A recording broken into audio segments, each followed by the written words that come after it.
Olá, boa tarde! Está começando agora o BMC Stock, seu programa com as informações do mercado financeiro no meio do dia. Bom, o programa hoje está demais, hein? Confira os destaques do programa de hoje.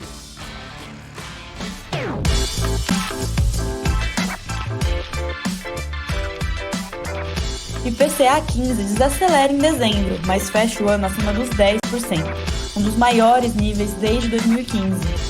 Caged mostra a criação de vagas de trabalho acima do esperado em novembro.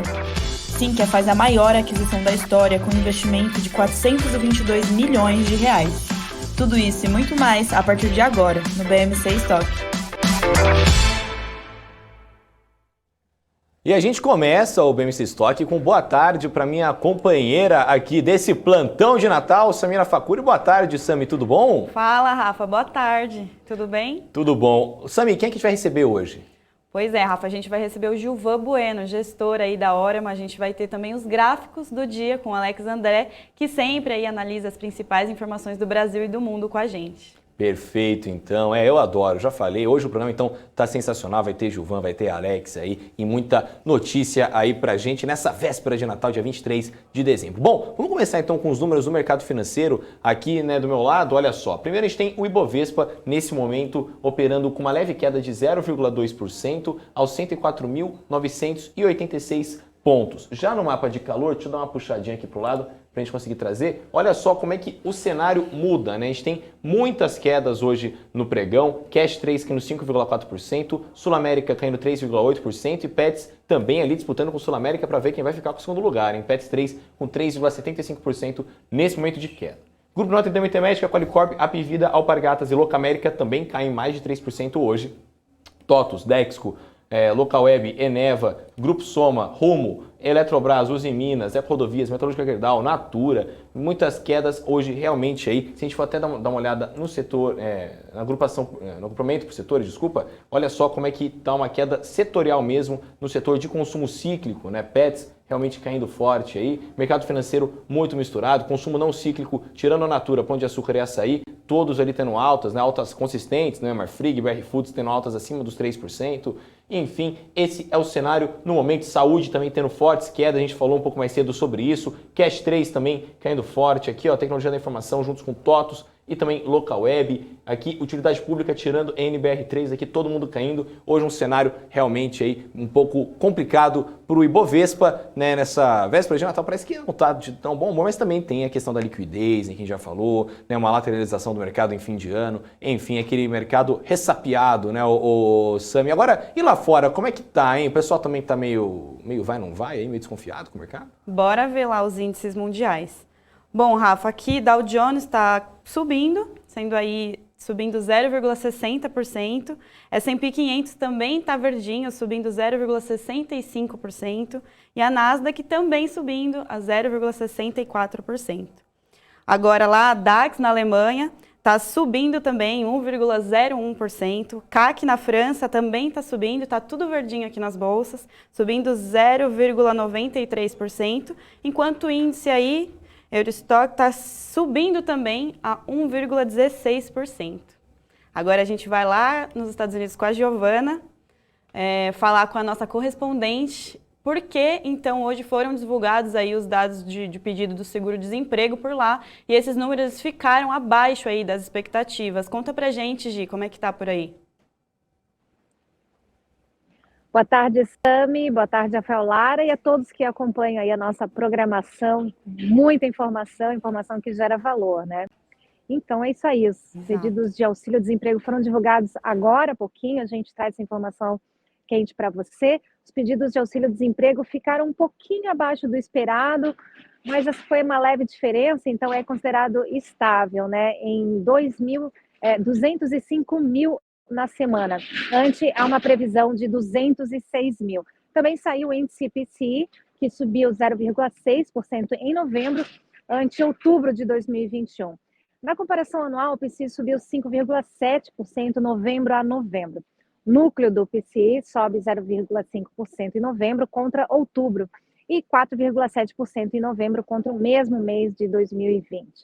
Aqui nos Estados Unidos também foram divulgados dados de encomendas de bens duráveis, e subiram 2,5% em novembro ante outubro. A previsão dos analistas era de elevação aí de 1,5%. Sami, com você, Rafa. Bacana, Gi, obrigado.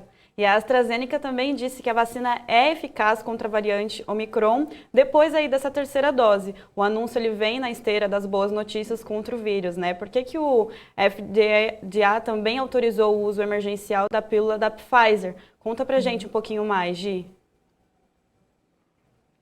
Sami, Rafael, está tendo a corrida, né? Corrida acelerada aí para achar uma solução contra a Omicron, contra essa variante. Então, todas as farmacêuticas estão buscando aí uma nova vacina. Então, um curso de 3 doses da vacina da AstraZeneca seria eficaz contra a variante Omicron. A informação foi divulgada hoje cedo pela AstraZeneca, citando dados de um estudo do laboratório da Universidade de Oxford.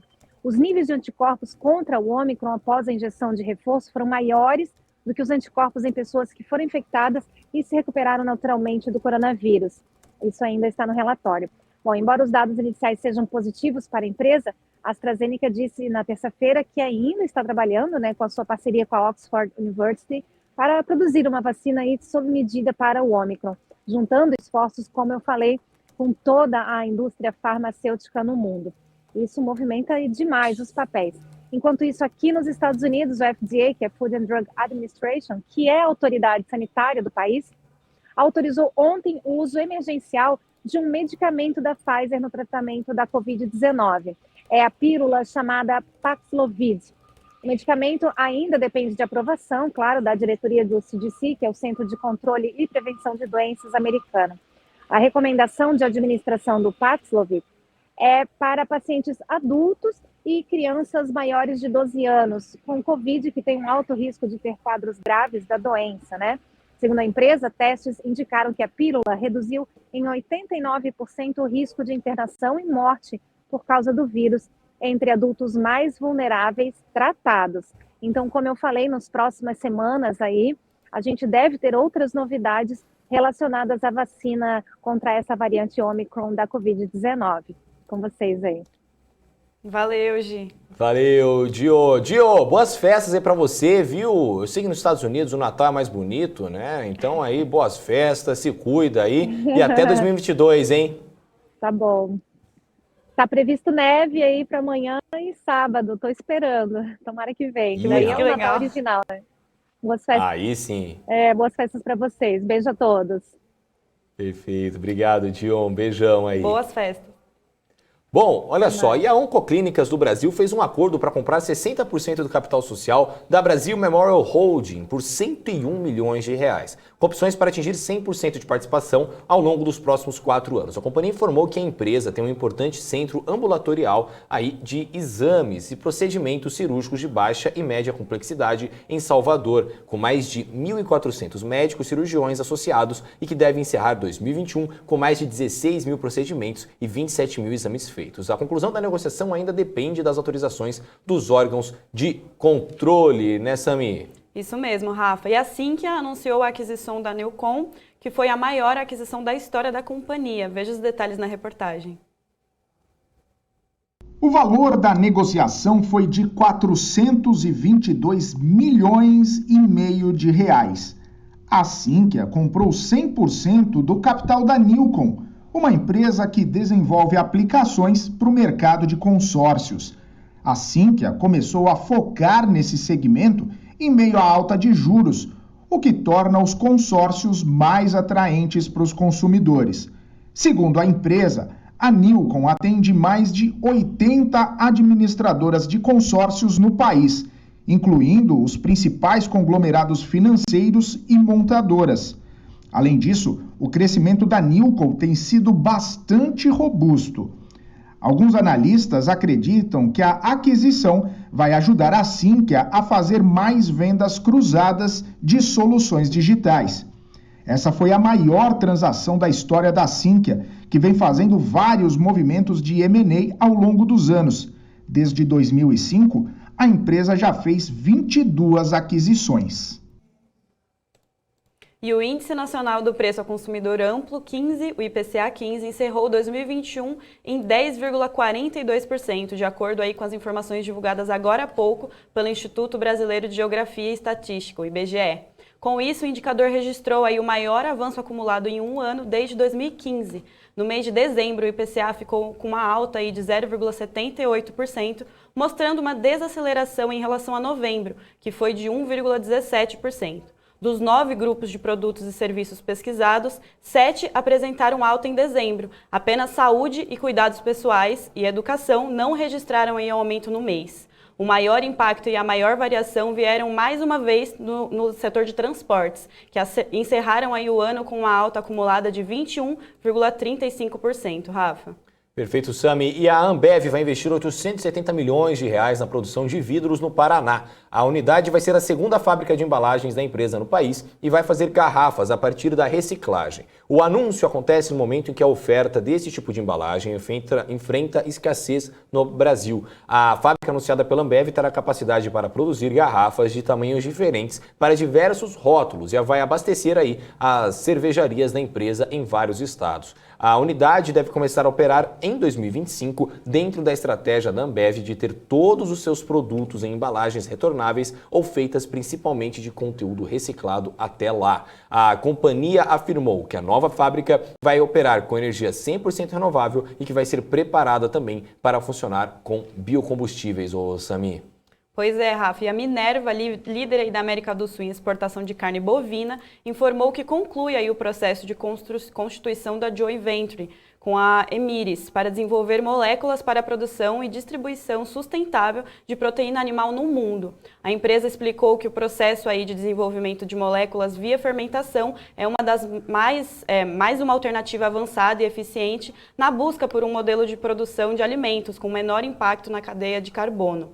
Além do investimento inicial de 5 milhões de dólares, que foi feito pela Minerva, o que corresponde aí a 60% do capital total da Joint Venture, a empresa vai disponibilizar os canais de distribuição e acesso ao mercado e desenvolver também uma estratégia de venda da Joint Venture. A primeira iniciativa dessa parceria deve ser comercializada aí já em 2022, Rafa. Perfeito, Sami. E hoje saíram também os dados do CAGED. O saldo líquido de emprego formal foi positivo em 324.112 vagas em novembro. A previsão era de criação de 216 mil vagas. No ano, o saldo também é positivo, 2.992.000 vagas. Os destaques em criação de emprego são os setores de serviços, com mais de 180 mil vagas criadas, e o comércio, com quase 140 mil vagas de empregos criadas. A indústria foi o setor com o menor número de empregos criados no mês, com pouco mais de 8 mil vagas abertas, Sami. Pois é, Rafa. E a Drogasil aí informou hoje cedo a compra de 100% do capital da Ampli Software Tecnologia, além de fatias da Lab Exames e da Full Nine Digital Consultoria. O valor da operação não foi divulgado, mas segundo a Droga High, aí, os investimentos buscam acelerar a estratégia de digitalização em saúde da empresa. E as startups seguem como empresas independentes, Rafa. Perfeito, Sami. Bom, vamos conferir agora quem está no nosso chat aqui, né, no nosso BMC Stock. Aqui, vamos lá. Ó, o Bruno Silva aqui falando dos números do país. O João Filho falando que quer que o Biden ligue a impressora de novo. O Brian também falando boa tarde, Brian, seja bem-vindo aqui. O Bruno Silva também mandando pra gente sobre a história. Ah, ele que falou que ia embora da B3. O Elcio Santos falando boa tarde. O José Walter da Silva mandando um Feliz Natal e ótimo ano novo. Ah, mas foi só pra Paula. Também. Ele falou só pra Paula. Mouse. Brincadeira, não. Feliz ano novo aí, Feliz Natal pra você também, ô José Walter, tamo junto. O Silvio também mandando aqui boa tarde, boas festas. A Gisela Marchiori mandando boas festas pra galera. O Denis Salles, enfim, muita gente conosco. Todo mundo em clima de Natal. Ah, todo mundo já, né? Gente, deixa o like aí, por favor. Assim, eu sei que eu peço direto, mas, pô, na moral... Fortalece a gente. Fortalece aí. Bom, enfim, gente, vamos ver se o grande Gilvan Bueno já está aqui conosco, conectado, já para a gente bater esse papo. Olha ele aí. Fala, Gilvan, tudo bom? Seja muito bem-vindo ao BMC Stock. Alô, alô, coração, alô, alô, bateria. Sejam muito bem-vindos, que alegria, que bancada linda, cara. Uma das bancadas, ó, Paula, Débora, Felipe, não quero crise de ciúme, não quero nada, mas, cara, hoje eu estou aqui do lado da pessoa que me abriu a porta, até botei no meu Twitter agora, que me ajudou muito, que me deu os espaços, que me convidou, que me apresentou essa casa. Samira, que honra, hein? Que momento. É uma honra estar com vocês, sim. Muito grande. Não fica Tô com ciúme, tá? emocionada. Você também. Você muito bom. Tudo bem, pessoal? Sejam muito bem-vindos. Muito bom, ô, Juvan. Ó, eu vou começar a chorar, hein? Eu não consigo ver um momento fofo, que eu começo a chorar, hein? Pelo amor de Deus. Fim de ano, por favor. Ah, fim de ano, cara. Muitas emoções, entendeu? Eu vou começar a chorar aqui. Ô, Juvan, queria começar a falar um pouco com você sobre a dívida pública, né? Que só em novembro aí subiu 2,34% aí também, né? Queria saber, na sua opinião, com isso em vista, qual você acha que deve ser o posicionamento do investidor com relação aos títulos públicos também aí no mercado, ô, Juvan? Cara, primeiro, ótima pergunta para a gente reavivar, né, revisitar, vamos colocar assim, alguns pontos super importantes. Primeiro ponto é o seguinte: por que os juros é uma variável importante, seja no mercado de ações, seja no mercado dos públicos? Porque ele traz um impacto direto no preço do dinheiro, na expectativa futura de gerar caixa, simples, direto e objetivo. Então, qualquer coisa que muda essa perspectiva prejudica a precificação de diversos ativos financeiros. Vamos começar pelo primeiro que você destacou, que são os títulos públicos. Então, os títulos públicos eles têm duas premissas básicas. A primeira grande premissa é o título público ele tem uma atualização diária dos preços dos ativos, enquanto os títulos privados, que são ali comercializados já com a sua taxa determinada, não interferem tanto. Mas os títulos públicos, eles têm, para quem utiliza o Tesouro Direto como um veículo de investimento, seja conservador, moderado e arrojado, nas três camadas de investidores você tem oportunidades de ganhos relativamente muito significativos, seja quando as taxas de juros de longo prazo estão maior e elas acabam depois descendo, nós tivemos isso, seja no que aconteceu no início do ano, para quem não se recorda, em janeiro de 21, a taxa do Tesouro Direto era 7 e hoje está em 10, então em algum momento desses últimos 4 meses ela chegou a bater 12, então ela tem até para o investidor arrojado oportunidades.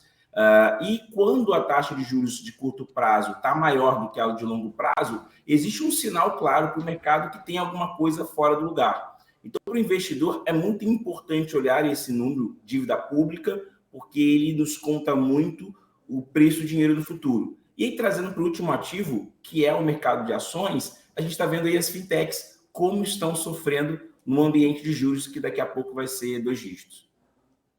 Agora, inclusive falando um pouco sobre os títulos também, né, dessas taxas, queria saber um pouco sobre essa precisão no curto e no longo prazo, né, tendo essa dívida atual, se o investidor, qual que é a cabeça que o investidor tem que ter também para essas taxas, né, principalmente no longo prazo, né, o Brasil é um país muito difícil de olhar no longo prazo, porque toda hora muda alguma coisa, né, a gente viu inclusive ano passado, esse ano que vem, aí também prometendo ser muito conturbado. Então, qual que é a sua visão que você acha que o investidor deveria ter em mente aí para essas taxas, o Juvan?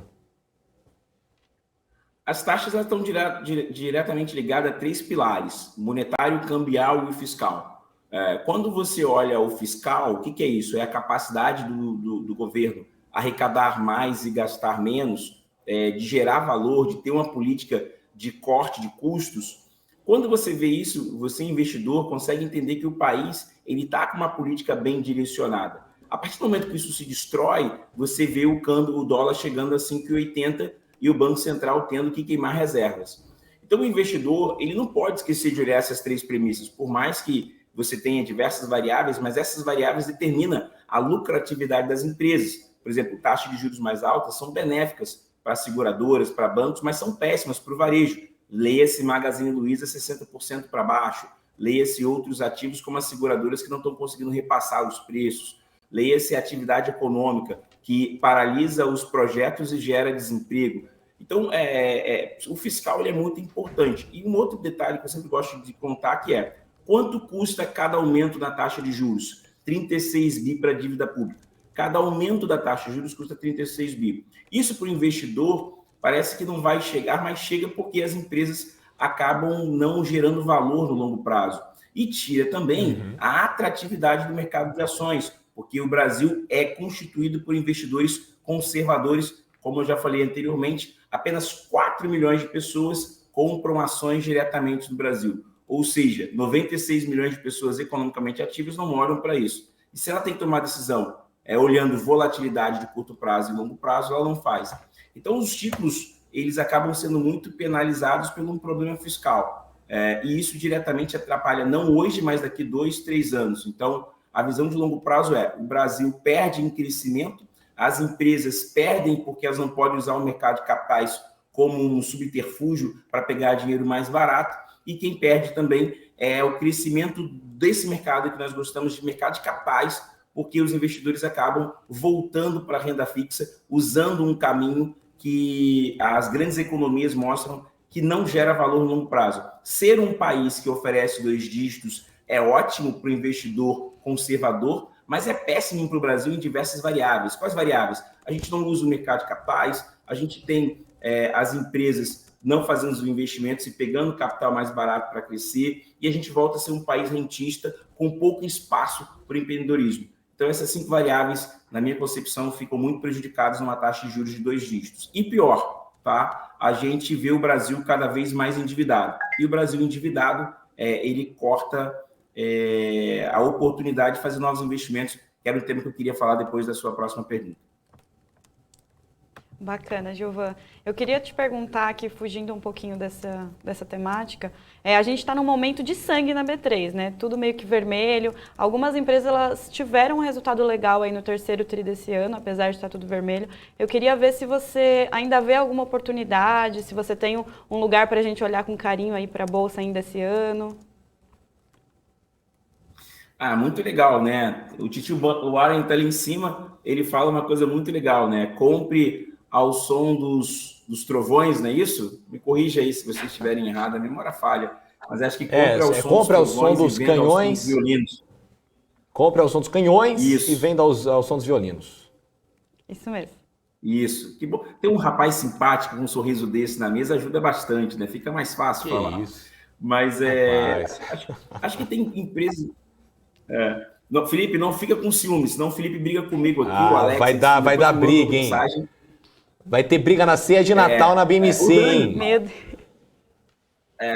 O Dani manda mensagem para mim depois reclamando que eu não falei que ele estava com cabelo com gel. Mas, enfim. Olha, o ponto aqui é a gente olhar algumas premissas interessantes que são caixa, né? As empresas têm caixa para atravessar a crise.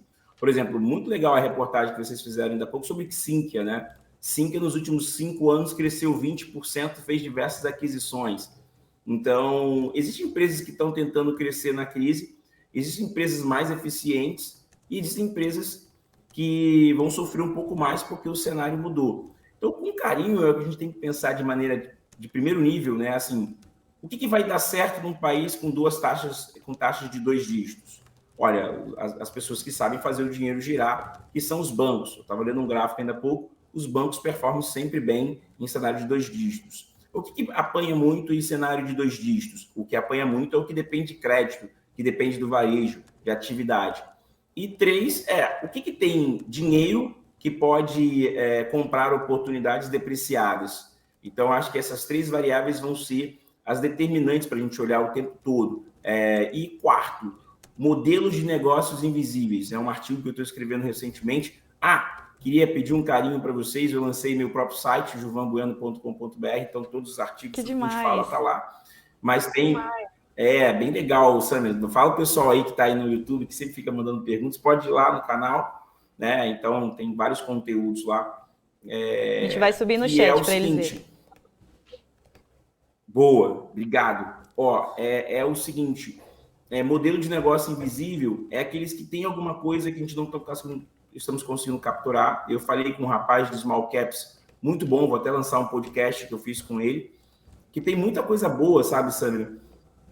De empresa invisível, assim, um modelo de negócio que pode performar bem, que tem caixa e que ninguém está falando. Hoje, na hora, a gente soltou um relatório sobre algumas coisas sobre isso, até agradecer o time de gestão, porque tem coisas boas que a gente tem que se debruçar. Eu acho que hoje a dedicação é estudar um pouco mais, sintonizar da BMC, olhar os convidados, olhar as teses de investimento que ninguém está falando e sair um pouco da modinha, sabe? Acho que é um momento que não vai ter modinha. Até queria fazer uma provocação. tem diversos veículos de comunicação que mandam no início de janeiro as previsões das ações que vão subir no ano, né? Eu queria perguntar para vocês se essas provisões que mandaram lá em janeiro de 21 se confirmaram. É uma brincadeira que eu sempre faço. Então, assim, acho que você tem que ter conteúdo independente que apresenta boas teses, que é a BMC, eu sempre falo sobre isso. Eu acho que não dá para ficar bebendo nesse mercado de modinha, tem que olhar coisas diferentes. Perfeito, Gilvan. Bom, Gilvan, agora ainda continuando sobre o assunto, né, a gente sabe também que os juros estão subindo, alguns ativos são diretamente impactados aí. Como é que o investidor pode acabar aí driblando esse contexto atual da curva de juros e não só isso, né, esse contexto atual de toda a instabilidade brasileira, né? A gente está num ano, igual a gente brincou agora há pouco, né? 2021 foi um ano que assim, a gente não sacou quando começou, também agora estamos acabando e estamos nesse fim aí agora, 104 mil pontos, e aí agora ano que vem é ano de eleição, ano de instabilidade aí forte, a gente sabe disso. Então, como é que você acha que o investidor consegue aí se organizar para driblar essa instabilidade da curva de juros, ô Gilvan? Cara, primeiro, ótima pergunta. O BMC é um bicho especial na minha vida, né? Então, é o único programa que eu faço com 2 telas ligadas. Então, tem o Zé do Lois, que está aqui no YouTube, que escreveu no nosso chat aí. Zé do Lois, cara, vi aqui, um beijo para você, obrigado pelo carinho. Vou pegar essa pergunta super inteligente que mandaram, que acho que é muito baseado no que você falou, que é o seguinte: a marcação a mercado no próximo ano vai ser muito importante e o Tesouro Direto vai dar boas oportunidades. Eu fiz, até esse final de semana, fiz um curso e eu mostrei, assim, de maneira muito simples, tá? Há 2 meses atrás, 4 meses atrás, a taxa de juros foi para 12,30 no intraday do Tesouro Direto. E agora ela está 10. Então, você ganhou 200 base points, né, que são 0,001. Então, o mercado do Tesouro Direto vai dar, tipo assim, oportunidades incríveis de 200, 300 base points. Ano que vem vai ser um ano que juros vai flutuar bastante. A gente teve a prévia do IPCA 15. Então, uma grande ideia acho que é ser, como dizem, paciente, entender esses distúrbios. Eu acho que, assim, e queria muito falar para vocês uma coisa que me preocupa, assim, as pessoas, por exemplo, bolsa está caindo, as pessoas mandam assim, bolsa está caindo, o mundo vai acabar, tal. Mas ninguém para e se pensa assim, será que tem oportunidades aqui? Será que tem alguma coisa muito boa que o mercado está deixando barato? Então, as pessoas, às vezes, querem comprar nos dias que estão em alta, querem fazer piada nos dias que estão em baixa, mas não coloca a seriedade aonde realmente precisa de encontrar boas oportunidades nos dias de baixa. Então, os dias de baixa são bons para você encontrar boas teses. Então, por exemplo, empresas que sofrem nesse cenário, taxas de juros que vão subir. Então, 2022 vai ser um ano que a gente, assim, não precisa ser muito genial, não precisa ser brilhante para falar. Vai ter volatilidade, vai ter.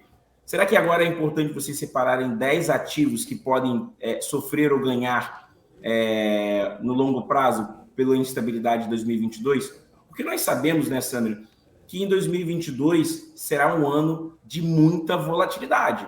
Vai ter muita volatilidade, assim, isso tá dado, assim. Mas como é que a gente aproveita? Ou a gente chora ou a gente vende lenço? Será que a gente tem 10 nomes que podem ser beneficiados por isso? Isso é uma tese que a Orma faz muito. Queria mandar um beijo lá para o Fio Soares, da Orma, que é um querido que fala de boas teses. Por exemplo, Pets. É um querido aqui também. Pets é um negócio que está caindo hoje, né? Hã? O Fio é um querido aqui também. Não ouvi, desculpa. Opa. Muito, né? Um queridão, adoro ele. Então, assim, Pets é um case que ele defendeu agora, fez um amplo relatório sobre isso. O Pets é um bicho interessante de você olhar com visão de longo prazo. Tá depreciado hoje, tá? Mas como é que ganha dinheiro, né? Não paga dividendo, não paga. Mas, será que no longo prazo é um mercado que está crescendo? Eu acho que é. Eu estava passando agora com a minha esposa e eu vi uma loja de colchões para cachorro. Cara, nunca tinha visto isso, não sei se vocês já conheciam, uma loja que vende colchões para cachorro. É um segmento que vem crescendo. Então, acho que 2022 a tese separe bons nomes, persiga esses bons nomes, entenda como é que eles ganham dinheiro para aproveitar. E sobre os Eloys que ele mandou ali, que eu adorei, Tesouro Direto vai ter muita oportunidade. Queria lembrar que na eleição do atual presidente, as taxas chegaram a 14% quando o Ciro Gomes cresceu nas pesquisas falando que ia isentar o nome sujo na praça. Então, o mercado ficou ruim. Depois que passaram as eleições, a taxa veio para 10, para 7. Então, você ganhou um bom dinheiro sem fazer muito esforço. Então, o Tesouro Direto é legal olhar todo dia, acordar e pensar, poxa, tem oportunidades? Perfeito. Ó, tem pergunta... Vocês, Ia lá, ó a canequinha maravilhosa, hein? Não, é para fazer propaganda também ó, a gente tem aqui também BMC News, a gente tem que mandar um pro Gilvan, hein? Gilvan, ó, vamos mandar um pra você aí, hein? Tem que mandar um pra você aí, meu. A gente vai Tô esperando.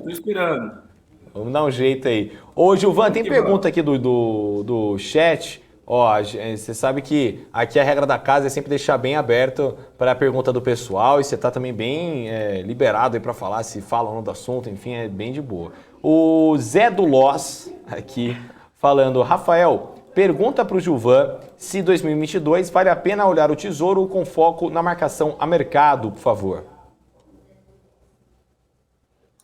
Sim, é um mercado, Rafa, que aproveita bastante, tá? Volatilidade. É um mercado que mais sente volatilidade, é por isso que o Tesouro Direto fecha em alguns momentos. Porque, por exemplo, quando o fiscal sai e o dólar... Existe uma fórmula na precificação dos ativos do Tesouro Direto que envolve dólar, tá? E no primeiro momento. Então, toda vez que o dólar ele sai da sua média e, por exemplo, bate uns 5,80, você pode perceber que a precificação muda. Então, impactos fiscais e atrelados ao dólar mudam rapidamente a precificação do Tesouro Direto. Deixa eu até abrir aqui, o programa ao vivo é bom por isso, né? Ó, Tesouro Direto. Então, olha só, as taxas aqui, ó, a taxa de curto prazo e longo prazo já estão muito próximos, né? A de 2024 está 10,80 e a de 2031 está 10,66. Ou seja, existe um risco no mercado. Essa mensagem é o seguinte, a taxa de curto prazo está maior que a de longo prazo. Existe um risco aqui. Mas, por exemplo, se a de 2024 bater 12, pô, isso é uma oportunidade. E ela já chegou a bater, tá? Então, você pode ganhar ali. Não são ganhos tão óbvios como comprar e vender ações, são ganhos mais de curto prazo. O problema é saber o seguinte, se eu comprar essa taxa e ela continuar subindo, você perde. Então, títulos pré-fixados são direcionados para quem tem um entendimento maior e tem uma coisa importante chamada paciência. Porque se ele errar a mão, ele vai ter que levar até o vencimento. No Tesouro Direto, a coisa mais óbvia e mais simples é usar o Tesouro Selic, o título que está ganhando com a alta de juros. Quando você olha um título pré-fixado, você tem muito risco de taxa de juros e não é indicado para cliente conservador, é mais para um cliente que tem uma visão e entende isso. Por quê? Porque é muito sensível à taxa. Então, se você errar a mão, você pode perder muito dinheiro. Então, é importante entender isso como premissa. E o título atrelado à inflação é um título interessante, que mudou rapidamente o seu cenário porque a inflação saiu do controle. Mas uma questão óbvia, simples, sem chance de perder dinheiro, é usar o Tesouro Selic. Cara, uma questão importante, Rafa e Sandra, para falar aqui sobre a ideia de perder, né? Poucas pessoas lembram desse conceito matemático que eu tenho falado muito nas minhas palestras.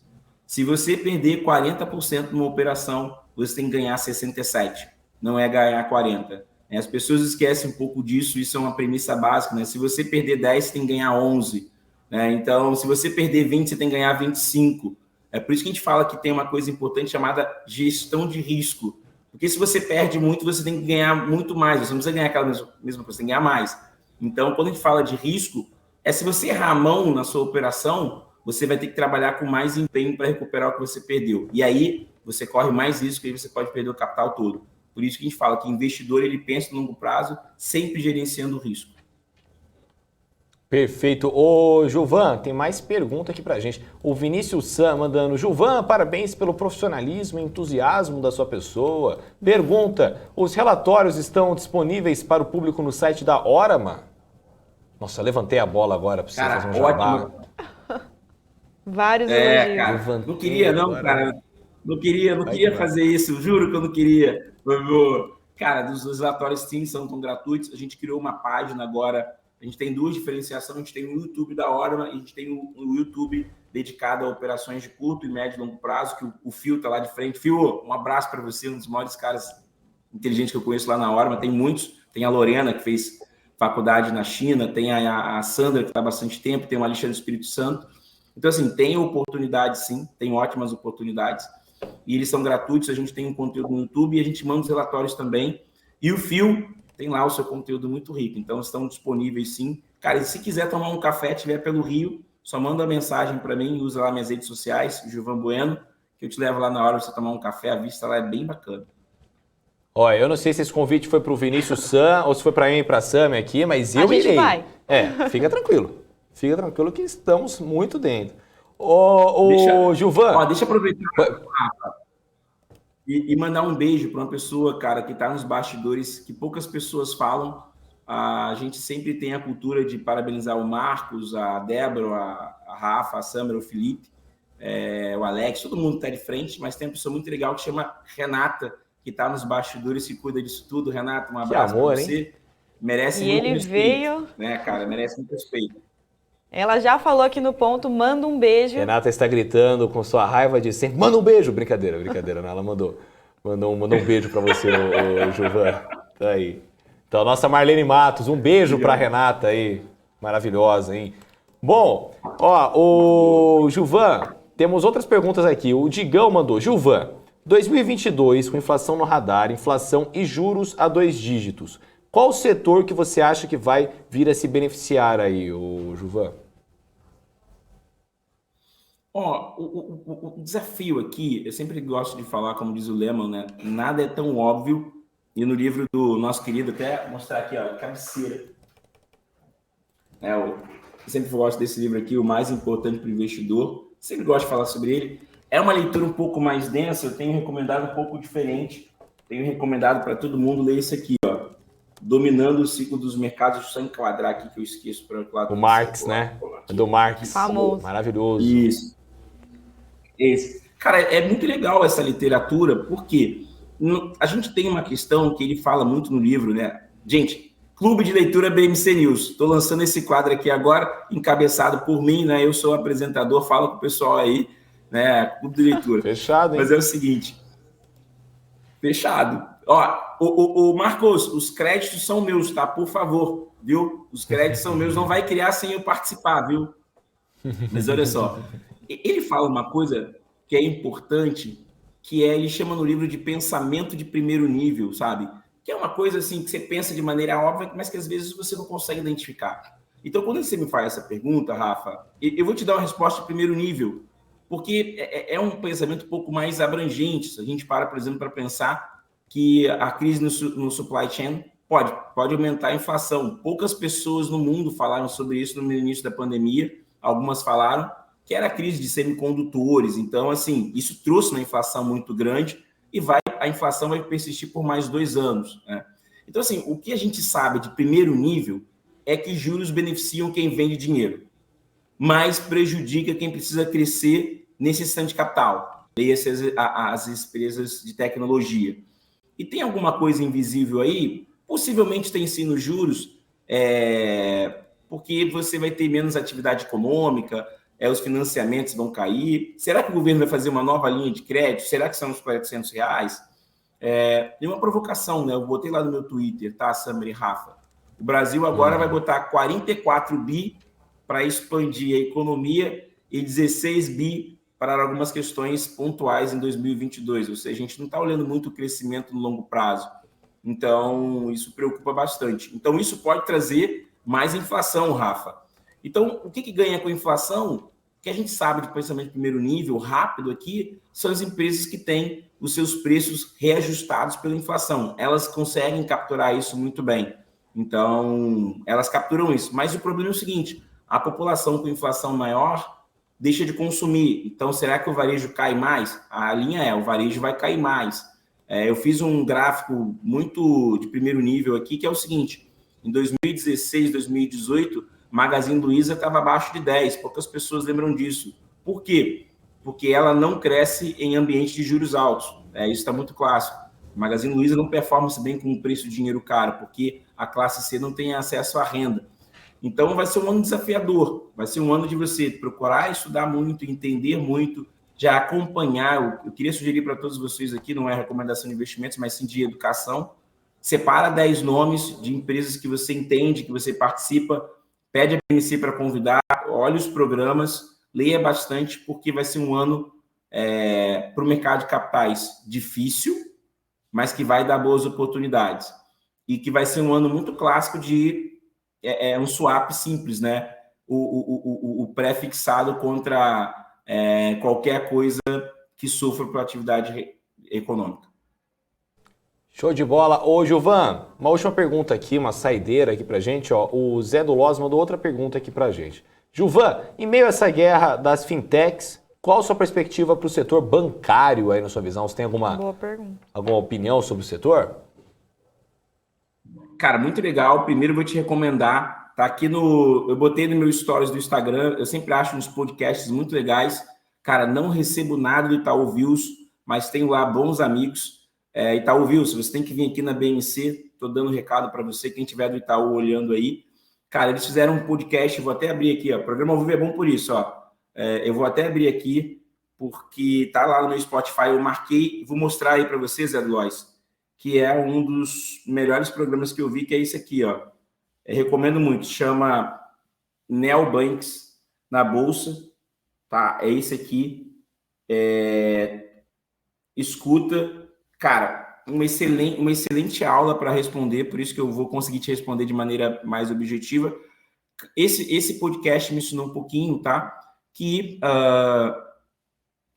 o setor ele tem um problema ligado aos juros. Sabe qual é? O endividamento da população está muito alto. Então, algumas fintechs emprestaram dinheiro demais, não tiveram controle. A gente sabe de um caso muito clássico que está aí no mercado, que é a Stone. Então, o setor de fintech, o desafio dele vai ser a capacidade de entender a distribuição do crédito e a recuperação do crédito. Se ele der crédito em abundância, ele sofre. Se ele dá crédito reduzido, ele consegue se manter vivo no tabuleiro. Então, o setor de fintechs agora, ele vai crescer, a regulamentação é favorável para ele, mas o grande detalhe e esse podcast fala sobre isso, é como essas empresas irão fazer receitas. Só porque uma provocação, o Pix, já são quase 300 milhões de Pix existindo, já estão no mercado, então ele não ganha mais em serviços e tarifas. A questão de distribuição de produtos, é difícil vender de maneira online, isso está no podcast. Então, é interessante entender fintechs que conseguem gerar receita sem precisar queimar caixa e sem precisar correr muito risco na liberação do crédito. É isso que esse podcast fala, então eu só estou replicando para você o que eu ouvi e recomendo demais você ouvir esse podcast, que é muito, muito bom. Show de bola. Ô, Gilvan, tem um monte de mensagem aqui para você. A Renata Nunes aqui, a Renatinha, inclusive, que você mandou um beijo, mandando Gilvan sempre didático, as explicações dele. O Leonardo Alcântara também, o Léo, que é o companheiro da Renata no Switch também. Gilvan é nota 1000. Léo também mandando saudades, Rafa e Sami. Um beijo, Léo, hein? Ó, beijo, semana que Léo. vem é você aqui, hein? Na luta. Aí, ó, na luta. Aí eu não quero nem saber, hein? Aí eu que vou estar mandando mensagenzinha aí. O pessoal falando que o Gilvan Não adianta botar a culpa no uísque, hein? O José falando aqui que o Gilvan devia ter um quadro fixo no BMC, além de grande profissional, uma excelente pessoa. Ó, Gilvan, você tá cheio de fã, hein? Se você for para 2022 como candidato, você eleva, hein? Ó, Gilvan, queria agradecer a sua participação aqui no Estoque, aí é sempre um prazer enorme falar contigo. A Paula não tá aqui, mas eu vou fazer então aquela fala da Paula, né, que ela falou a semana inteira, que a BMC ela é construída com pessoas, né? As pessoas que trabalham aqui, as pessoas que estão no Switch, as pessoas que acompanham a gente no chat e também, claro, os nossos convidados que sempre estão dispostos a vir aqui de forma gratuita, né? Espalhar conhecimento, bater um papo com a gente. Então, muito obrigado aí, né, por tudo que você vem compartilhando aqui com a gente de conhecimento e a gente espera você para os próximos anos, não só para 2022, 2022, 2023, 2024, 2025, enfim, eternidade aí com a gente, tá certo, Gilvan? Para continuar gerando muito valor. Exatamente. Muito bacana. Acho que primeiro eu queria agradecer e parabenizar. A gente volta agora só em 2022. Lembrar, pessoal, que crises são oportunidades e, como disse Clarice Lispector, a vitória vem pelo risco. Entender e controlar o risco pode dar uma maior probabilidade de ganhar. Eu queria falar, ontem eu botei no meu Instagram, quando eu venho falar de investimento aqui, em nome da Hora, mas em nome do Gilvan, é sempre falando de investimento, não só do dinheiro, mas a chance que você tem de crescer na vida. Se a gente não fizer nada, gente, você vai nascer, vai ganhar 35 anos de salário mínimo, vai se aposentar e vai depender do serviço público. Essa é a grande realidade. E vai pagar impostos.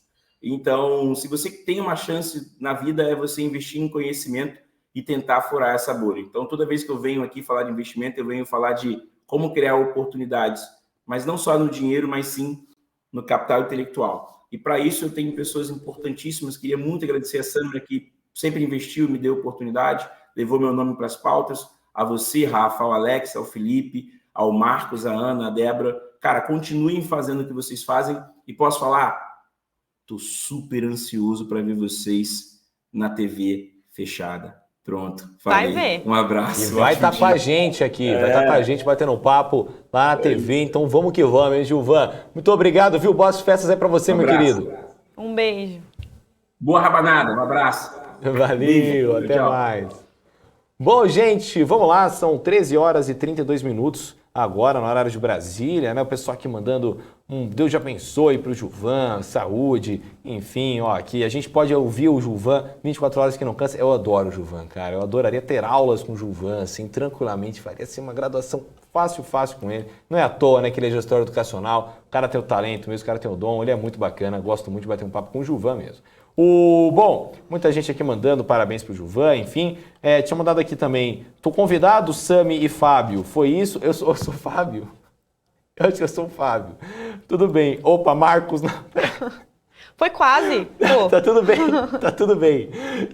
Eu sou o Rafael, prazer, tudo bom? Rafael Lara aqui, enfim. O Marcos, no caso, é o Marcos Saravalli, nosso analista, nosso estrategista-chefe aí, da Invest, economista, enfim, renomadíssimo. Então seja bem-vindo aí à BMC, ô Vinícius, fique tranquilo, pegue sua cadeira aí, eu adorei. E você foi convidado pelo Gilvan. Foi convidado. Eu acho que é só chamar ele lá nas redes que ele já oficializa esse convite direto. Exatamente. Então, vamos que vamos. Oi. O Rafa, o Vinícius San também, ele perguntou onde que tá os relatórios. Eu falei com o Fio agora, ele vai me enviar aí um link do Drive, porque ainda não está exatamente numa parte do site ali onde é fácil acesso, e eu vou mandar aqui no chat para vocês quando ele me enviar. Perfeito, então, Sami. Bom, gente, são 13h34 agora. Vamos para a melhor parte do dia, aquela com o Alex André, que traz a análise dos gráficos do mercado financeiro para a gente. O que será que o Alex apontou aí para a gente? Vamos dar uma olhada. É isso aí, agora no BMC Stock vamos trazer os 10 principais gráficos de hoje, né, para sempre contextualizar, né, você investidor numa leitura macro para tomar a melhor decisão para os seus investimentos, tá? Então, a gente vai falar o primeiro gráfico aqui sobre a questão, né, do gás natural, né, a questão da Europa, né, ou seja, a crise energética, vai falar um pouquinho sobre todos os mercados, né, para trazer uma visão um pouco mais abrangente, né, para te ajudar aqui no dia a dia. Bom, então o primeiro gráfico, como eu falei, a gente ia comentar um pouco sobre o gás natural, né, ou seja, a gente consegue observar, né, seja um spike, ou seja, um crescimento muito forte em relação, né, a exportações, né, de gás natural que chegou a níveis recordes, né, a gente está comparando aqui desde 2016. E por que o gás natural chegou a bater recorde, né? Vamos explicar aqui quais são os principais pontos, né, para colocar em consideração. Primeiro ponto é a questão da logística, né? Ou seja, para transportar o gás natural tem uma logística muito complicada, né? Ou seja, tem uma questão, né, uma logística diferente, né, do que outras commodities, né, que são transportadas, tem um navio especial, né? Ou seja, tem toda essa característica. Um outro ponto que a gente consegue observar é a grande tendência, né, que o mercado tem olhado em relação ao ESG, que é a mudança de matriz energética. Por outro lado, né, o petróleo, né, minério de ferro, carvão, são vilões, né, da natureza, como pode-se dizer, né, ou seja, tem um impacto, né, uma pegada, né, na natureza muito maior do que o gás natural. Lembrando que o gás natural, né, junto com outras energias renováveis, né, lembrando que o gás natural não é uma energia renovável, mas o gás natural tem um impacto um pouco menor, né, ou seja, comparado a esses combustíveis fósseis, como eu comentei anteriormente, e o gás natural é muito abundante, né, ou seja, em determinadas regiões, inclusive nos Estados Unidos, né, e também em determinados países, né, inclusive alguns países do Oriente Médio, e também a própria Rússia, né. E se a gente está comentando, né, especificamente da Rússia, muita gente sabe o que está acontecendo, né, esse conflito geopolítico, né, entre Ucrânia, né, entre Rússia, né, e também a própria Europa, né, que tem ali um desentendimento com a própria Rússia há muitos anos, né, para quem acompanha, né, o próprio Vladimir Putin, né, então isso tem rolado, né, um certo apreensão, né, nos mercados, né, de commodities. Por quê? Né, ou seja, uma grande parte, né, para quem acompanhou, né, o preço do gás natural, que subiu 7, 8 vezes na Europa, inclusive até dentro dos Estados Unidos, que é autossuficiente em gás natural, teve uma alta mais de 6 vezes por lá. Por quê? Né, se nos Estados Unidos não tem um conflito, por exemplo, um conflito que eu digo em relação à geopolítica com a Rússia, que é autodependente, mas por que o preço subiu 6 vezes? Por questão de logística, né? Ou seja, não basta só ter pedidos, né, em relação à questão do gás natural, mas também tem que entender como funciona a logística como um todo. Então isso também faz, né, ou seja, a demanda aumentar por uma certa forma, a logística não acompanhar esse mesmo movimento. A gente consegue ver também em relação a lead time de entregas, né? Também a gente vai comentar um pouco mais sobre isso, de determinados tipos de produtos. A gente fala muito sobre a Apple, né, que é uma das maiores companhias do mundo, a gente consegue observar esse tipo de movimento. E, por outro lado, né, a questão de commodities, ela segue numa linha um pouco mais diferente, né, do que os produtos que são comercializados, por exemplo, em containers, né, dos grandes portos do mundo inteiro. Então, esse é o principal ponto. Crise energética, né, que também tem essa mudança de matriz para gás natural, né, como outra mudança também como energia eólica, né, e também a energia solar. Lembrando que a energia, né, eólica e energia solar tem muito a desenvolver ao longo do mundo inteiro, né? O Brasil, que tem ali um dos grandes parques eólicos do mundo, também o próprio parque solar também está sendo construído, né? Inclusive está sendo construído um dos maiores, né, da América Latina, né, que vai ser aqui no Brasil, né, desenvolvido pela própria Fox Energia, e tem diversos outros pontos por aqui. Então o gás natural ele chega a ser uma energia um pouco mais viável de curto prazo, né, que tem uma pegada, né, de carbono menor, então ela é escolhida de uma forma, né, um pouco mais assertiva agora no curtíssimo prazo. Então por isso que a gente consegue observar esse grande nível, né, de exportações, ou seja, mudança energética, crise energética, né, que promove ali essa mudança, né, de matriz e ao mesmo tempo também, né, relacionado a esse desafio da cadeia logística. Tá? Então, explicando um pouquinho mais sobre essa questão de exportações nos terminais de gás natural que tem ali explodido ao longo dos últimos meses. Tá? Lembrando que 2020, tá, teve uma queda abrupta e agora não só recuperou a queda, mas também chegou a subir bastante. Tá? Lembrando que em 2021 também teve um choque, né, também relacionado à demanda e oferta. Por quê? Commodity a gente só fala, né, da relação da formação de preço, nada mais nada menos do que choque entre oferta e demanda. Tá? Então por isso que a gente consegue observar tanto umas quedas abruptas quanto um aumento em relação às exportações. Tá? Bom, e se a gente está falando aqui de lead time de entrega, ou seja, o tempo de entrega em um determinado ponto ao outro, né, a gente consegue observar os semicondutores que tiveram, né, grandes discussões ao longo do ano passado até então, ou seja, falta de semicondutores, empresas que têm ali uma grande dependência de semicondutores, como a indústria, né, automobilística, né, ou seja, que ficou até paralisada. Aqui no Brasil a gente vê diversas plantas paradas por não ter semicondutor, né, ou seja, por não ter esse determinado chip, né, esse determinado tipo de produto para colocar o carro, né, no pátio, né.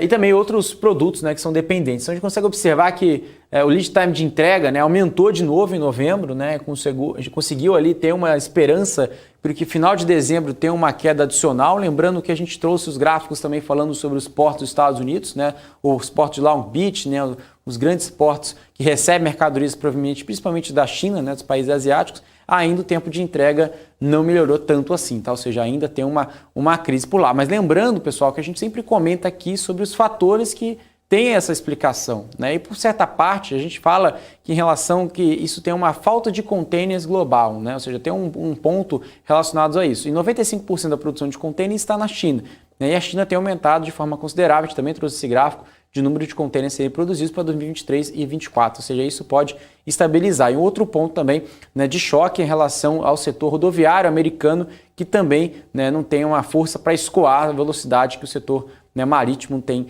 observado nos últimos meses. Tá? Então, por isso que o setor também de semicondutores também tem aumentado o tempo de entrega, está chegando a mais de 20 semanas. A gente está falando em torno de 22 semanas entre uma ponta e outra, de acordo com a Bloomberg. Tá?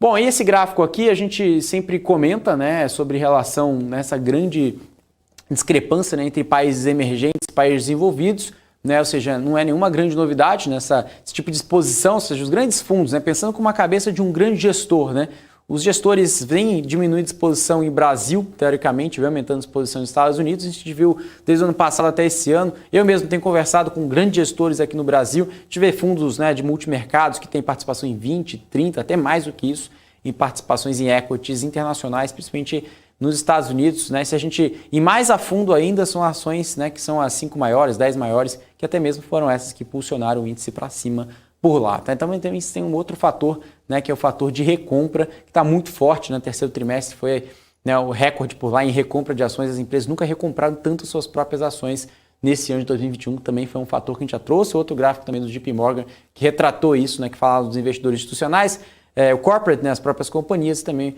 o próprio retail, né, a parte de varejo. A gente também trouxe a conclusão que as empresas estão recomprando como nunca, impulsionando também as empresas, né, que a gente fala aqui do MSCI World, ou seja, as empresas não só europeias, mas também americanas, ou seja, as maiores economias do mundo, né, que representam as ações mundiais versus as empresas de ações, né, dos emergentes, que chegam com uma queda de 5% por aqui, né, ou seja, o mercado enxergando uma possível recuperação para o ano que vem, olhando que as empresas, né, dos países emergentes, né, são vistas ali com olhos, né, de grandes investidores como uma small cap, né, seja, empresas de capitalização menor. Só para você ter uma ideia, né, a Apple tem em torno de 3 trilhões, né, de market cap, né, ou seja, de capitalização de mercado, comparado com o Brasil, uma ação né, ou seja, uma companhia, né, melhor se dizendo, tem a menor capitalização que muito mais do que a Bolsa Brasileira em várias vezes, né? Então isso traz ali também essa relação de tamanho de mercado e, consequentemente, né, onde o fluxo está indo, principalmente quando tem essa aversão a risco, né? Ou seja, os investidores tiram capital, né, primeiramente de empresas de capital emergente, né? Ou seja, como o Brasil, Turquia, Rússia, Índia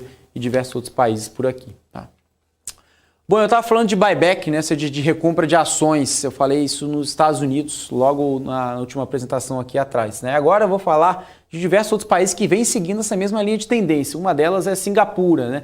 Lá na Bolsa de Singapura a gente consegue observar que o mês de março de 2020 foi muito forte, né, de recompra de ações, né? Chegou ali a ultrapassar ali próximo a quase ali no patamar de 600 milhões de dólares, agora em novembro chegou a ultrapassar 200 milhões de dólares, ou seja, muito mais do que a média histórica do ano de 2020 e 2021, claro, né, exceto o mês de março, que foi muito forte, né? Ou seja, qual que é a explicação por aqui? Se a gente está olhando nessas ações que têm uma performance relativa menor do que os seus principais benchmarks globais, consequentemente, se a gente olhar no bottom line, as companhias tem ali, pode ter seu fundamento descontado, olhando pela própria ótica da própria companhia, então ela faz essa recompra, né, para a medida que ela compra teoricamente mais barato, para vender mais caro e gerar valor, né, para o próprio acionista. Não necessariamente as ações deverão subir, né, mas as companhias enxergam que suas companhias seus valuations, né, estão atrativos para fazer essa recompra de ações, né, e também fazendo esse movimento, né, de geração de valor para o acionista ao longo do tempo. O Brasil não é muito diferente, tá? O Brasil tem ali, né, várias companhias que têm anunciado, né, buyback, a própria Via, né, várias companhias que tiveram quedas entre 60% e 70%, até mais do que isso, ao longo desse ano de 2021. As companhias aproveitam essa janela para fazer recompra de ações nesse momento, né, que chega ali num patamar mais baixo do ano de 2021, no finalzinho do ano, né? Bom, e a gente vai em outra pauta aqui desse gráfico da Bloomberg também, né? A gente fala sobre o fator de ESG, né? Esse é um ponto muito interessante, também já vem reverberando aqui no Brasil, mas no mundo inteiro, né? A gente fala aqui agora na Europa, né? Ou seja, os green bonds, né? Ou seja, as vendas, né, de bonds, né, títulos de dívida relacionados, né, a métricas de ESG, né, principalmente as métricas ambientais, tem batido, né, um recorde, né, em novembro, né? Então, ou seja, a gente está falando ali, né, de um crescimento, né, de 40%, né, comparado com esse ano de 2021. Ou seja, a gente conseguiu observar um aumento muito maior aqui no mês de março, mas agora no mês de novembro também passando ali em torno de 40%. Né? Ou seja, qual que é as principais explicações? As empresas precisam bater as suas metas, né, de sustentabilidade, né, nos próximos anos. Está falando de net zero 2040, 2050, 2060. Tem uma meta, né, para os próximos meses, as companhias não só neutralizar as emissões, mas também, por exemplo, né, colocarem mais mulheres no board, né, ou seja, na parte de governança, até mesmo implementar novos comitês. Tem diversas iniciativas, né, tem a parte social, né, ou seja, ampliar suas atitudes perante a sociedade, né, melhorar esses aspectos. Então tem diversos pontos por aqui. Mas o principal ponto, né, quando a gente olha num bonde, né, seja de ESG, seja um bonde verde, né, melhor se dizendo, são métricas ambientais. Inclusive a Movida, né, um exemplo aqui no Brasil que também foi pioneira no seu setor. A gente consegue ver também, né, entre rotas aéreas, né, inclusive a Gol também trouxe isso, né, ou seja, rota carbono neutro, né, ou seja, que compensa, né, as suas próprias emissões. Trouxe ali a segunda rota, né, também recentemente, que tem essa rota carbono neutro. São diversas companhias que vêm trazendo essa própria métrica, né, seja as empresas de setor frigorífico, né, como a JBS, Marfrig, também vem colocando o seu discurso, né, a meta do carbono neutro, ou seja, o net zero, né, nos próximos anos. Então isso necessita-se, né, de investimentos, né, para chegar nesse ponto. E qual é esse tipo de investimentos? Investimentos que têm uma métrica, né, relacionada a metas sustentáveis para os próximos anos. Então, nada melhor do que ter bond verde, né, ou seja, quando a gente fala aqui Green Bond, né, relacionado aqui à parte de ESG. Tá? Então, a Chang vem batendo recorde e isso também tem uma perspectiva de aumento para os próximos meses. Então, ficar atento relacionado a esse tipo de dívida por lá. Tá? Bom, agora a gente traz esse gráfico aqui falando sobre a China, né? A gente tem muito discutido relacionado à recuperação da economia chinesa, não só do setor de real estate, mas como um todo. E esse gráfico ele retrata, né, a política macro, né, por lá, ou seja, traz essa proxy à medida que cada vez mais que essa linha cai, né, maior os estímulos, né, por parte do governo, quanto maior alta, né, dessa linha, desse indicador, menor, né, os estímulos. Lembrando que a gente conseguiu observar ao longo de 2021 um maior aperto, né, em relação a estímulos na China. Lembrando que esse estímulo não é de hoje, já tem acontecido nos últimos anos atrás, né, isso tem bombado, né, de certa forma, tem melhorado muito, né, o setor de real estate, mas trouxe consequências sérias, inclusive a questão do default, né, que foi confirmado por agentes de risco, a própria Evergrande, Cynic, Fantasia, outras companhias têm colocado no sinal de alerta por alto índice de alavancagem de endividamento e alto índice de estoques e menor preço dos imóveis chineses. Tá? Então aqui a gente consegue observar que a própria China já vem colocando maiores estímulos para a medida aí retomar, né, essa economia e vislumbrar aí, crescimento, né, nos próximos trimestres, quando a gente fala principalmente de PIB por lá. Tá? Bom, e se a gente fala aqui em relação, né, à inflação, né, americana, o que a gente pode tirar de conclusão que pode acontecer daqui para frente? Tá? Quais as expectativas de inflação que estão claramente numa tendência de queda? Isso pode trazer o quê? O menor aperto monetário. Se o mercado está esperando que a inflação dos Estados Unidos venha menor no ano que vem do que o esperado, isso pode trazer que o Banco Central americano, né, o próprio Fed, tenha ali um discurso um pouco mais suave em relação ao aperto monetário. Uma dessas explicações é a questão do pacote de infraestrutura do Biden, né, que gira em torno de 1,75 trilhões de dólares. E isso, caso não seja aprovado, isso ao mesmo tempo deve, né, trazer, né, o menor tipo de investimento e menor impacto inflacionário nos Estados Unidos e, correspondentemente, uma proxy no mundo inteiro, correto? Então, isso a gente consegue observar que as expectativas de inflação estão, né, para baixo, né, tanto quando a gente fala aqui de 10 anos, 5 anos, 2 anos e 1 ano, todas as curvas, né, têm uma perspectiva de queda para o ano que vem, tá? Mesmo que ainda esteja no patamar elevado historicamente, tá? Então, ficar atento relacionado a isso. Bom, e se a gente está comentando aqui, né, diversos pontos, né, relacionados ao setor de airlines, né, como eu estava comentando anteriormente, um fator curioso, né, sobre a rota de carbono neutro, outras companhias também vêm colocando o sinal de alerta. Isso a gente está falando não só da demanda, né, de passageiros, mas tem aproveitado oportunidades à medida que o frete aéreo tem aí despertado, né, uma grande demanda à medida, né, que o frete marítimo tem demorado muito tempo, o custo, né, do frete tem aumentado significativamente, não só no frete aéreo, que tiver querosene, né, aumentando muito, mais de 90%, também a própria gasolina, o próprio diesel também aumentando o modal rodoviário, mas a agilidade das entregas, né, até mesmo a relação da urgência, né, provocado ali pela digitalização para o ano passado, para esse ano, né, que diversas companhias fizeram essa mudança, esse shift. Então a gente consegue observar essa taxa, né, de frete aéreo aumentando à medida que a demanda acompanha, né? Então as empresas, né, da Europa e da Ásia também têm um aumento e do bloco, né, asiático também, tirando-se, né, a Europa também tem uma alta muito forte. À medida que as empresas asiáticas também têm um fator, né, que tem muitas airlines regionais, né, que atendem pequenas regiões, né, da China e outros países adjacentes, então isso também a gente consegue observar um ganho marginal, né, de carga, principalmente pequenas cargas nesse determinado tipo de regiões. E se a gente relacionar qual companhia aérea que melhor se assimila nesse tipo de movimento, ou seja, aviação regional, conectividade, né, em relação a hubs, a gente está falando aqui da Azul, né, aqui do Brasil. E a Azul promoveu um evento, né, recentemente, né, nos últimos dias, que é a Azul Day, né, que traz perspectivas do setor. Eu coloquei aqui 2 gráficos para a gente diferenciar, né, até mesmo falar desse mercado de frete aéreo, né, de que a gente tem subido muito na Europa e nos Estados Unidos e também na China, né, nos principais países asiáticos, e aqui no Brasil também não é diferente.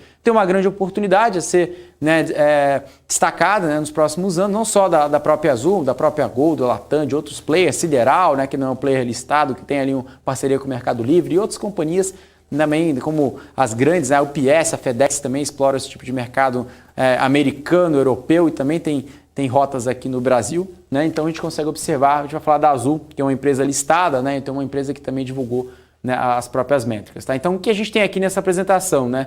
o crescimento de mercado de carga aérea. A gente está falando aqui no mercado, aqui no Brasil, de 45 bilhões de reais, o mercado total, tá, pessoal? A gente está falando de modal rodoviário, né, modal aéreo, todos os tipos de modais, está falando de 45 bilhões, que é uma demanda endereçável oriunda do rodoviário, tá? Ou seja, rodoviário 45 bi. E qual que é a indústria de carga aérea? A gente está falando aqui em torno de 2 bilhões, né? E a Azul, né, possui 1 bilhão, ou seja, no total são 3 bilhões de reais somente, comparado com 45 bilhões de mercado rodoviário. Claro que as empresas aéreas vão, né, pegar todo esse share? Não, né? A maior parte, por enquanto, deve continuar no modal rodoviário, que é óbvio, mas tem sim uma parte considerável também, ao mesmo tempo, na margem a ser absorvida pelas empresas aéreas. Tá? Então, o mercado de logística no Brasil, como um todo, gira 280 bilhões de reais, né, excluindo-se a carga não adequada para o aéreo, ainda sobram 45 bi, como eu disse nesse gráfico. O mercado endereçável equivale a 15 vezes o tamanho do mercado de carga aérea atual e a capacidade disponível no mercado,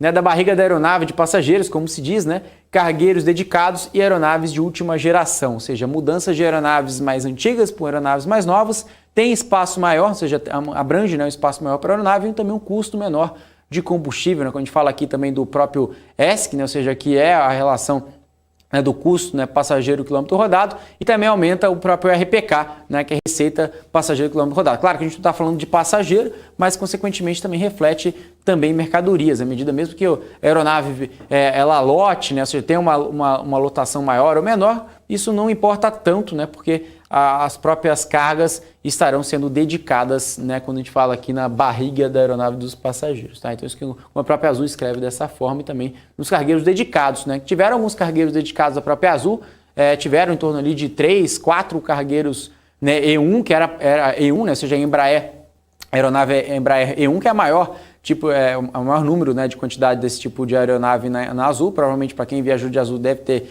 viajado esse tipo de aeronave.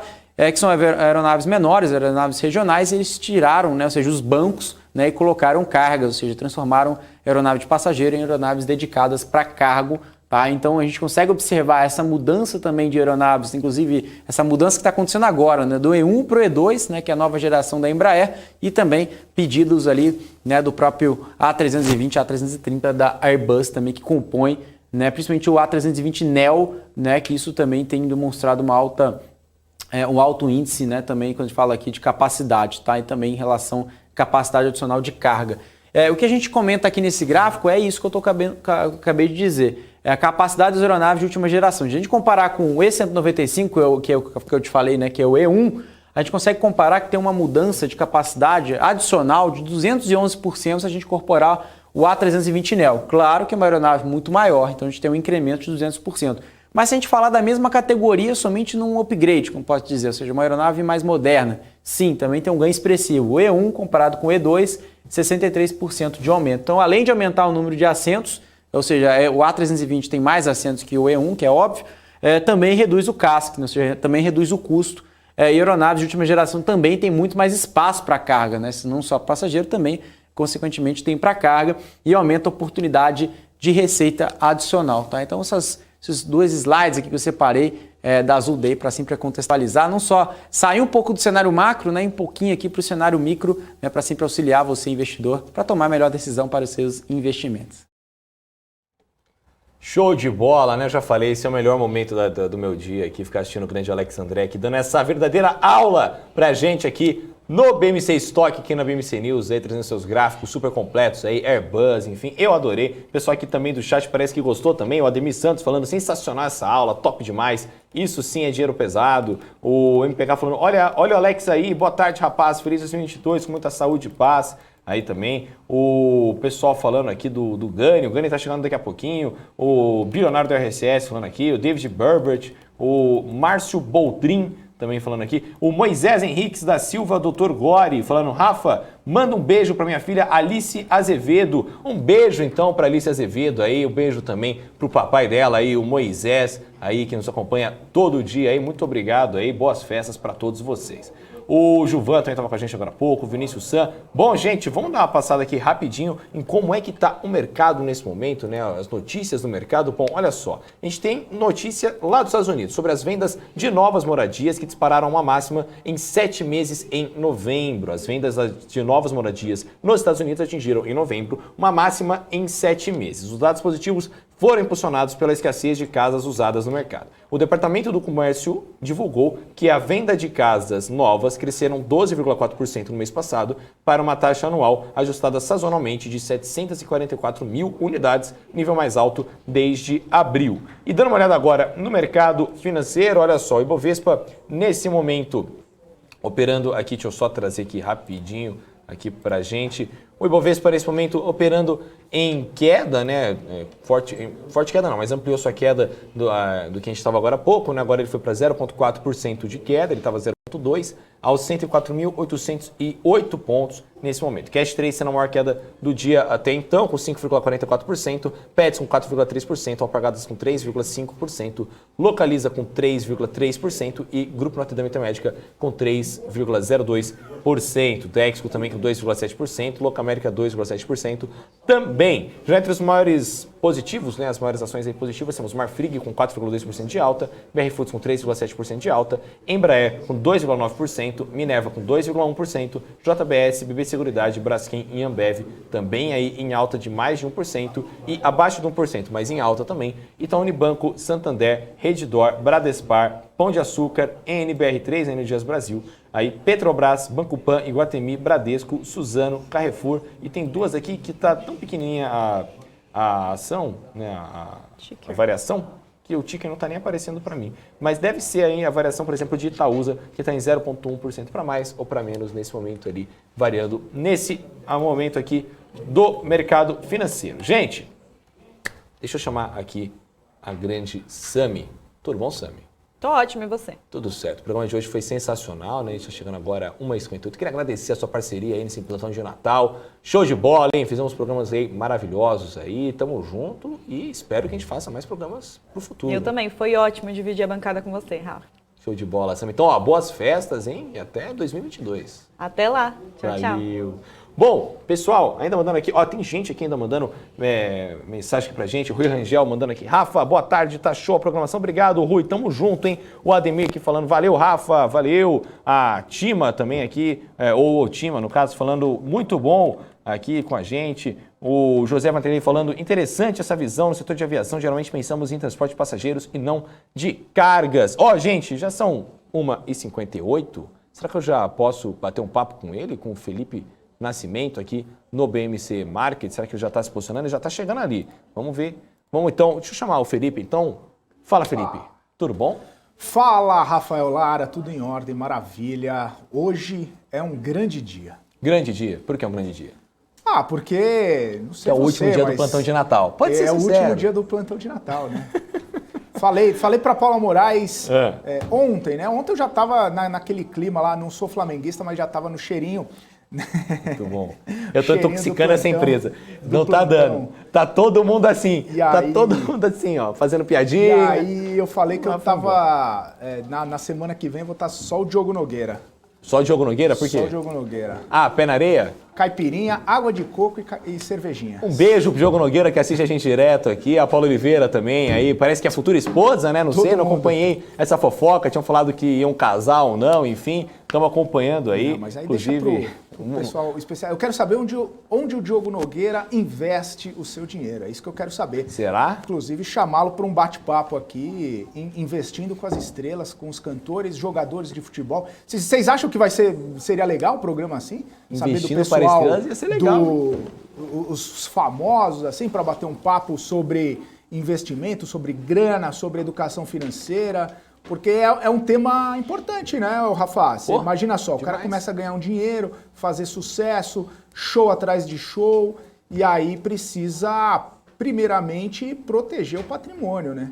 E não só eles que a gente deveria receber. Pensar no futuro também. Mas também quem também se lascou em relação a isso. Os famosos que caíram em pirâmide financeira. Exatamente. Caíram, né? Porque justamente quando a gente erra, a gente tem os melhores aprendizados, né? As melhores né, os melhores ensinamentos vêm no erro, quando a gente vê e consegue arrumar. Né? Alan Gani já está do meu lado aqui, que é um Rafa, professor maravilhoso. Mas tem um já tá negócio concordando muito comigo. importante também, hein? Aprender com o erro é bom, mas é mais barato aprender com o erro do outro, né? Verdade. Saber quem errou, por que você errou, o que aconteceu? Caiu em pirâmide, como que foi a lábia, o que aconteceu? Não assistiu o BMC, ó, caiu, fez...